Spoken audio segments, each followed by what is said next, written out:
Voici Ramon. Et Ramon, il est très populaire sur Instagram. Il a des millions d'abonnés sur la plateforme. Il partage chaque voyage, repas ou virée shopping avec ses followers. Il porte aussi des vêtements de créateurs, des Rolls-Royce et des Ferrari, et même Gucci, Fendi et Louis Vuitton se battent pour lui envoyer des cadeaux. Au Nigeria, il devient une star et au sommet de son influence, il dépense tellement d'argent qu'il reçoit tout, des paires de baskets à un voyage tout compris au Ritz Paris en tant qu'invité VIP de Louis Vuitton. Comment Ramon est devenu si riche, personne ne comprend vraiment. Si vous lui demandez, il vous dira que c'est surtout parce qu'il est gentil et qu'il a un bon cœur. Et quand on le questionne un peu plus, il avoue que sa richesse vient de l'immobilier. Mais comment on passe de la pauvreté de Lagos à la richesse infinie en même pas 10 ans grâce à l'immobilier ? Surtout que Ramon n'est pas modeste. Il passe son temps à se mettre en scène et à clasher ce qu'il qualifie de ses ennemis sur les réseaux sociaux.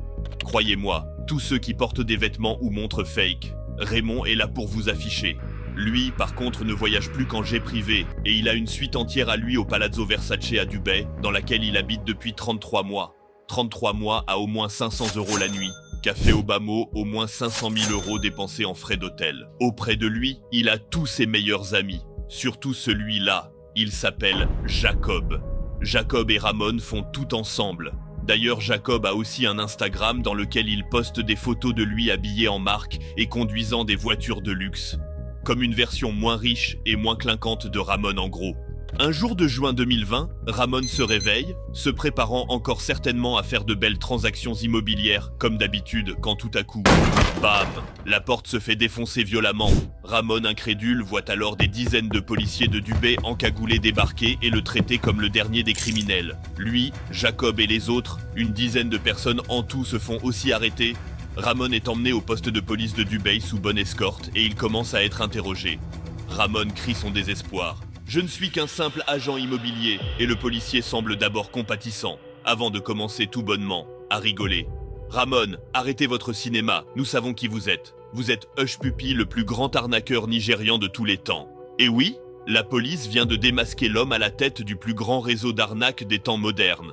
Hush Puppy a grandi très pauvre, au fin fond de Lagos, la capitale du Nigeria. Et il s'est juré une chose, il allait obtenir par tous les moyens de l'argent à n'en plus finir. Il commence par une petite entreprise de revente de vêtements de créateurs depuis le coffre de sa voiture. C'est bien, mais qu'elle ne rapporte pas assez. Donc Hush Puppy rejoint vite le groupe des Yahoo Boys. Vous avez peut-être reçu un email d'un prince nigérian vous demandant de l'aide pour récupérer son incroyable héritage. Eh bien, c'était eux. Ils sont aussi très forts pour monter des fausses romances en ligne depuis leur cybercafé préféré. Grâce à cela, Hush Puppy commence à gagner de l'argent, beaucoup d'argent. Il s'installe en Malaisie en 2014 où il décide de professionnaliser son activité. Mais désormais, fini les pauvres femmes européennes esseulées, maintenant il s'attaque aux grosses entreprises. Son arnaque est ridicule, tellement elle est simple. Il reproduit à l'identique le nom de l'email de l'entreprise qu'il veut cibler, en changeant juste une lettre ou un chiffre. Et avec cette nouvelle adresse email, il se fait passer pour l'entreprise en question et récupère les paiements dus. Des fois, il arrive même à pirater l'adresse mail de l'entreprise et demande à ce que les paiements soient faits vers un nouveau compte. Et si facilement, il devient riche, très riche. Il décide de déménager à Dubaï en 2017 pour mener la belle vie et bien sûr continuer ses arnaques. À tout le monde, il raconte qu'il est agent immobilier, alors qu'en réalité, il ruine la vie de dizaines de victimes et s'attaque à toutes les plus grosses entreprises. Et Hush Puppy est un expert dans l'art de la dissimulation. Il utilise des réseaux complexes d'associés pour blanchir l'argent qu'il vole. Parmi eux, un Canadien nommé Aloumari, spécialiste du blanchiment d'argent. Leur coup le plus célèbre est celui de la banque de Valletta à Malte. Ils réussissent à s'envoyer des millions d'euros en paiement non détecté. Mais cette fois, la banque récupère la plupart des fonds manquants. Tu fais des activités illégales, tu dois faire profil bas. Mais notre ami n'a pas le même avis.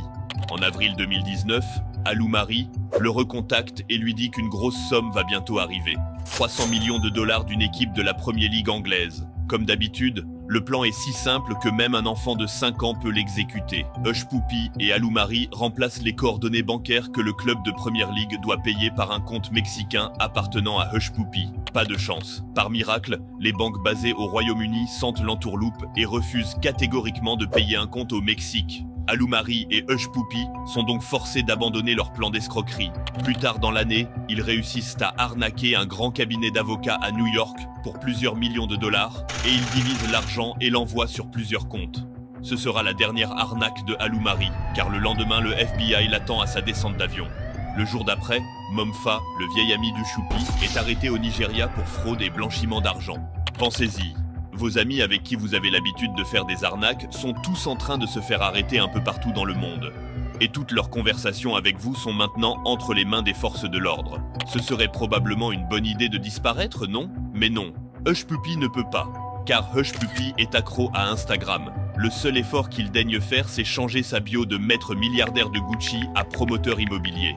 Oui, il sent bien que les choses sont en train de se gâter pour lui, mais il n'y peut rien. Il ne peut pas s'empêcher de montrer sa richesse sur Instagram, alors que désormais, ses 2,8 millions de followers incluent aussi des agents du FBI. Les autorités américaines commencent à le surveiller de près. Grâce aux messages échangés avec Alou-Marie, il découvre rapidement sa véritable identité et ses activités criminelles. Le FBI commence à rassembler des preuves solides contre lui et en juin 2020, il ne leur reste plus qu'à l'arrêter. Une équipe du SWAT de Dubaï prend d'assaut son appartement. Ils saisissent plus de 40 millions d'euros en espèces, 13 voitures de luxe d'une valeur 7 millions d'euros, 21 ordinateurs portables, 47 smartphones, 15 dispositifs de stockage de mémoire, 5 disques durs externes et 800 000 emails de victimes potentielles, ainsi que des valises remplies d'argent liquide de toutes sortes. Hush Puppy et son meilleur ami Jacob, qui l'imitait tellement qu'il se faisait lui appeler Woodberry, sont arrêtés et extradés vers les États-Unis. En février 2021, le ministère américain de la Justice révèle de nouveaux détails sur l'escroquerie de la Banque de Malte. Il s'avère que cette opération était menée par des hackers nord-coréens parrainés par l'État nord-coréen lui-même. Hush Puppy et Alou-Marie, et tout le reste de leur équipe avec leurs noms qui finissent en I, ne s'étaient probablement même pas rendu compte qu'ils étaient utilisés par la Corée du Nord. En novembre 2022, Hush Puppy plaide coupable pour plusieurs chefs d'accusation. Il est condamné à 135 mois de prison fédérale. Il doit également rembourser plus de 1,7 million de dollars. Les autorités le qualifient de l'un des blanchisseurs d'argent les plus prolifiques au monde. En prison, il n'y a plus de Gucci pour Hush Puppy. Sa vie de luxe et de tromperie a pris fin. Derrière les barreaux, il réfléchit à tout ce qu'il a perdu.